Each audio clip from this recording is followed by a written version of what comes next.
Oh my days. Oh my days. Why did I do that? Hello you guys, it's SuperMarvelSpider-Man back with another video, and today we're back with another reaction video. And today, if you guys are new here, I'm SuperMarvelSpider-Man. I love to make reaction videos. But yeah. And if you guys are a returning subscriber, please subscribe. Actually, come back. Actually, I don't know what to say. But anyways guys, today we're back with Ryan Pitcher's reaction. And who remembers, let's go back to 2018, where everything was just perfect. Let's say a little bit perfect. We had Avengers Infinity War. Fidget spinners were still trending. Even though they came out 2015/2016, they're still trending. Even the water bottle flip, still trending back then. But who remembers the floss?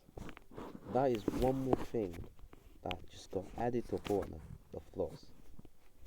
And yeah, this was so trending back then. I missed it. I definitely missed it. From dancing with Katy Perry on Saturday Night Live to breaking down. But we're talking about the backpack kid. And what the fuck happened to the backpack kid? I want to find out what happened. Because the last time I saw him was at Carson that stream. Him playing on the piano. Ryan, and we're gonna find out how the backpack kid's life completely fell apart after his 15 minutes of fame, starting with the bedroom videos that changed everything. Russell Horning, aka the backpack kid, was just another 14-year-old kid from Atlanta, Georgia, who loved dancing so much that he started posting dancing videos on social media in early 2016. Most of his early content are the same unedited videos with weird rigid arm movements along with a straight face expression. They just invented the floss. They just invented the floss. By his dance, with even with the comments Batman like, cap. I'm picking this up for the next party, and I don't know why I swear wearing Batman hats with like and flash hats was like the 2016, like actually 2015 peak. So much. But then his videos started getting more and more attention from the internet, to the point that even the legendary Rihanna reposted one of his floss videos to celebrate her Grammy nomination on Instagram. Little did he know, his stiff arm dancing would soon explode into a global sensation, and on May 21st, 2017, Katy Perry invited Russell to dance on Saturday Night Live during her hit song Swish Swish performance. Wearing his signature backpack, flossing with a deadpan expression, yeah, of course, and just invented he became a global phenomenon, with comments saying, when you're dead inside but you still want to party. And there's something oddly hypnotic about this kid. Russell then started appearing on mainstream media. Can you describe that feeling, being on stage, performing with Katy Perry? It's super nerve-wracking, because if you mess up on live TV, you cannot go. Guys, I'm gonna have to reveal the secret to you, but I sometimes watch Inside Edition. Sometimes I do. And even appeared on Katy Perry's Swish Swish official music video. As a result, creators all over the internet started making dance tutorials, and one video even hit 15 million views because everyone was so obsessed with it. His deadpan expression and his signature stiff arm dance were recognized everywhere, to the point that even a 70-year-old woman got on top. I mean, you can't have the backpack kid without a backpack, otherwise you'd be called the no backpack. Like, he is the backpack kid. The trend, as well as NFL players during their touchdown celebrations. Even the legendary football player Zlatan Ibrahimovic couldn't help but get on board, and the mega famous K-pop boy band BTS and Jimmy Fallon had to join as well. But while Russell was still trying to process his newfound fame, something much bigger was the new generation is not gonna know about the floss happening. The floss dance was spreading far beyond his control, and massive corporations were already figuring out how to profit from the sensation. In December 2017, Epic Games, the creators of Fortnite, added an emote called Floss to And their that's where video everyone game, knew and what the it didn't floss take long was. for it to become one of the most famous emotes in the game. Research shows Fortnite made $318 million from selling the cosmetic items in May 2018, and most of the sales come from selling emotes. But Russell, the one who made the dance move famous worldwide, received nothing from the flossing emote. And it's in Fortnite now, right? Yeah. It's like one of the kill dances. Did you get any royalties or anything from this? No. I cannot tell if this guy plays Fortnite or not. No, you think you should? I feel like you should. I think I should. So in December 2018, the Backpack Kid's parents filed a lawsuit against Epic Games for his iconic dance. However, in early 2019, Russell dropped his lawsuit because of the Supreme Court legislation that requires creators to get a response from the US Copyright Office before suing, which isn't something that Russell had done, because as it turned out, he wasn't the one who actually invented the floss dance. As one Reddit user pointed out, there are others who did the flossing way before Russell did, like this guy from 2014, and there's even a video of people flossing back from 2011, as well as going far back into 2010. As a result, the lawsuit didn't sit well with everyone people, thought that with comments the saying, Backpack Kid imagine you invented sue the floss. Backpack Kid instead. That would be perfect karma. And considering how far back this dance is going, I wouldn't be surprised if we found cave writings of the floss. However, when reporters asked Russell about losing the lawsuit, his response showed maturity that was surprising for someone who had just lost out on potential millions. I mean, me personally, I don't really care about the money like that. I'm just kind of worried about my birthday tomorrow, and I'm dropping this piece soon.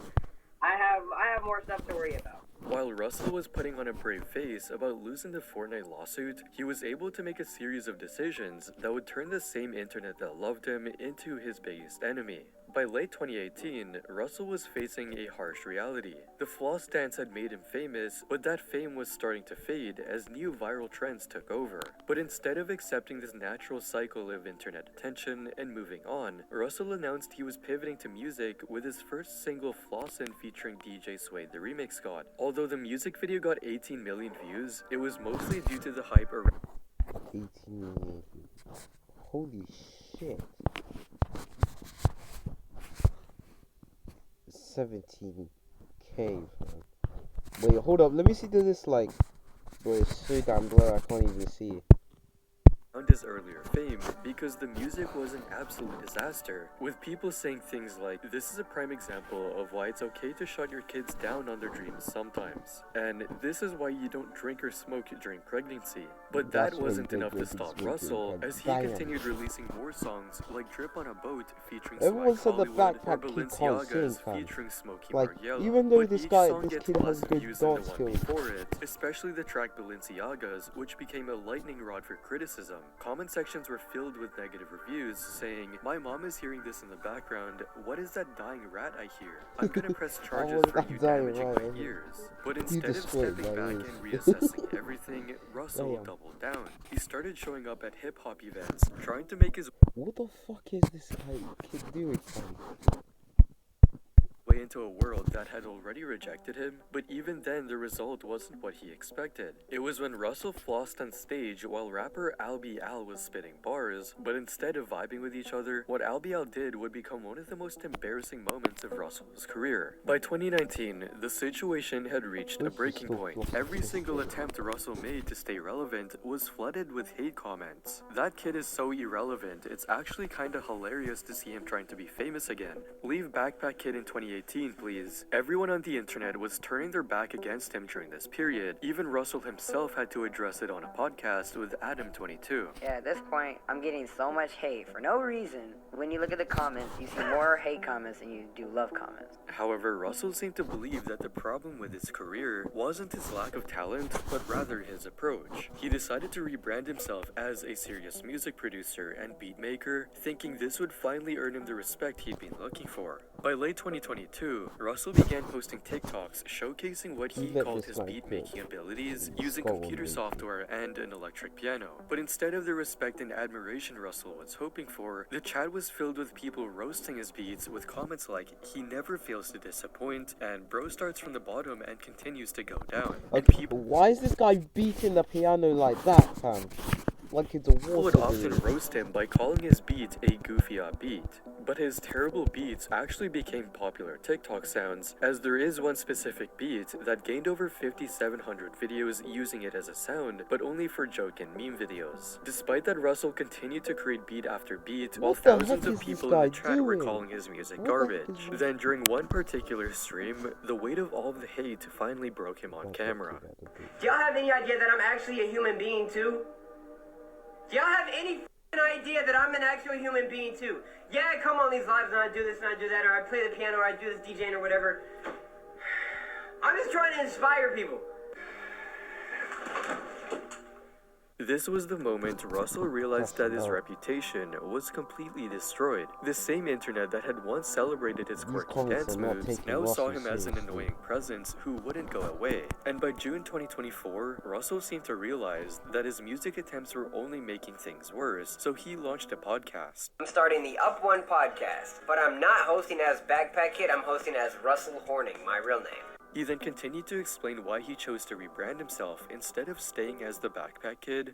Backpack Kid doesn't know about substance abuse, tragic death and loss, getting arrested, mental health, life problems. Maybe he doesn't, but Russell sure does. This is going to be my first official beginning to rebranding into my real name as I start to get older and chase new opportunities. But the announcement reel was flooded with dismissive comments that showed exactly how little faith the internet had in Russell's latest rebrand. I promise, bro, no one cares. Just get a job, your 15 minutes is over. What do you mean his 15 minutes are over, fam?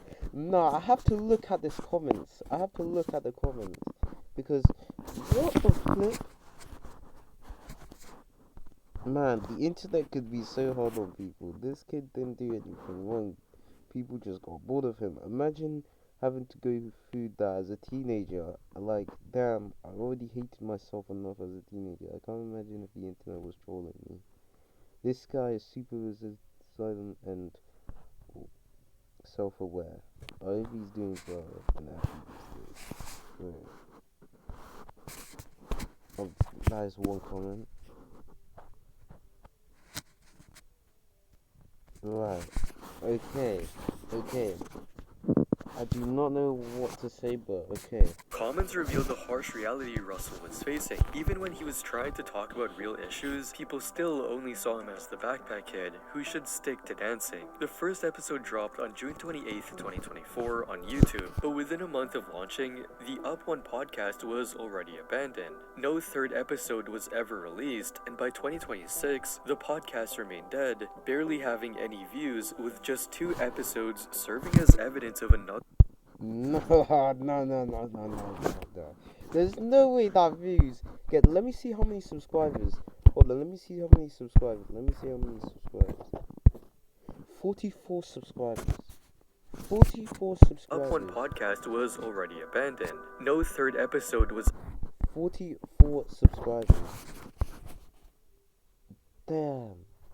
This hit like a rock. This hits like a rock.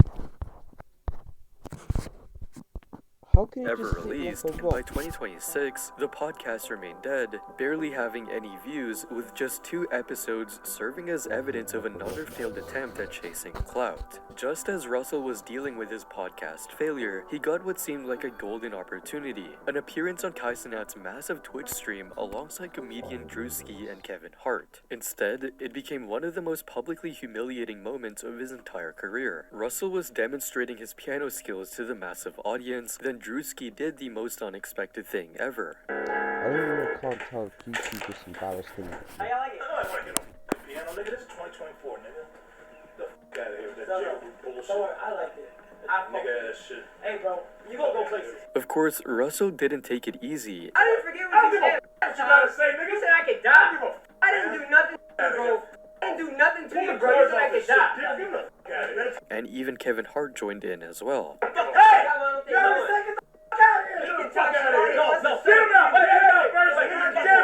Get him out! Wait, get this keyboard, this cheap ass keyboard out here. No, it's alright, bro. As Drewski continued the assault, things escalated even more after Russell brought up a watermelon juice bottle in front of the trio. Hey there, dumbass. Okay, why don't you start dancing again? Hit the jerk out. Wait, no, come on, let's be. And you know what? This watermelon. Hey, went back. What? What on this show? Really? What No. I think this is what, Backpack Kid, George, Russell, I think you fucked up. Watermelon, why? While some people were laughing at the humiliation, thinking that all of this was staged, others felt uncomfortable, saying things like, I can't look at Drewski the same way anymore. Backpack Kid was just trying to play and he ruined it. Nah, Drewski fam, you just, like, I don't know if he bullied people, like, did they, like, embarrass people or something? That was actually disgusting. This kid used to piss me off with his corny dance personality and face, but I feel so bad for him. The Kaisenat stream incident proved that even when Russell managed to get onto major platforms, people still saw— Why the heck is Kevin Hart involved with this one? Mate, relax and chill, go back to the acting fam. As a joke to be mocked. But Russell wasn't ready to give up yet. Even after years of failed attempts, Russell finally tried something different. Russell attended acting classes at Nick Conti's professional actors studio in Atlanta, fine-tuning his method acting techniques and working to distance himself from the Backpack Kid persona. And gradually, Russell started getting actual character roles that had nothing to do with the floss dance. By 2023, Russell landed a recurring role in the podcast sitcom Flula Makes 5, appearing in 12 episodes as a side character. Then in 2024, Russell got a role in an actual feature film bonus strip as mentor in this FBI conspiracy action comedy. For 2025, Russell had multiple projects lined up, suggesting that Russell is getting further away from his Backpack Kid images. Although he's making progress, these are only small roles, essentially nothing compared to his glory days as the Backpack Kid. But there was one question Russell's acting success couldn't answer. Could it bring him back to his old fame? By 2025, the internet was full of videos with titles like The Fall of the Backpack Kid and The Very Disturbing Downfall of Backpack Kid, documenting Russell's career collapse. But instead of letting other creators profit from his downfall story, Russell decided to make his own downfall documentary about himself. I'm seeing people get millions of views on this topic, so I might as well make my own video, get my own engagement. While referring to the Backpack Kid as a third person. Some reports say that he was even caught on the side of the road flossing, begging for money so that he could pay rent. Sounds to me like he needs to pack it up. And rather than deny the reality of the situation, he was embracing it and turning it into content. In response to a user on TikTok who commented, "You get a job," he posted videos of himself working as a cashier. But it wasn't Russell's only normal job. He also posted videos of himself doing DJing gigs and landscaping work, and people were surprised to see a completely new side of him, with comments saying, "Bro went from flossing on stage with Katy Perry to landscaping. The fall off is insane." This led to Russell's most creative pivot yet, a series called One Shift Wonder. Starting January 1st, I'm going to begin to drop episodes where I go to different trades and workplaces and jobs and just work one shift. Kind of like the early 2000s, from fast food to building work to retail, anything that... That's just enough. But while Russell was finding ways to make his day jobs into content, he was also working on something more meaningful than chasing clout. Russell started speaking at schools and community events about suicide prevention and mental health awareness, drawing from his own experiences with the dark side of viral fame. His Instagram and TikTok bios now featured mental health advocate, showing a genuine commitment to using his platform for something beyond entertainment. But despite his huge following on social media, his engagement rate is terribly low at only 0.02% on Instagram and 1% on TikTok. And the latest addition to Russell's life came in February 2025 when he started training in Brazilian Jiu-Jitsu and even participated in a competition documenting another attempt at finding purpose in something completely unrelated to his viral past. But the truth is simple. The Backpack Kid's 15 minutes are officially up. His life now looks nothing like the Hollywood dreams he had as a teenager, and no amount of martial arts training can change the fact that his moment in history is over. Right. Anyways, guys, comment down below what do you think of what's your opinion of that kid. And yeah, if you guys enjoyed that, make sure you guys like and share, guys. And I'll see you guys in the next one. Bye.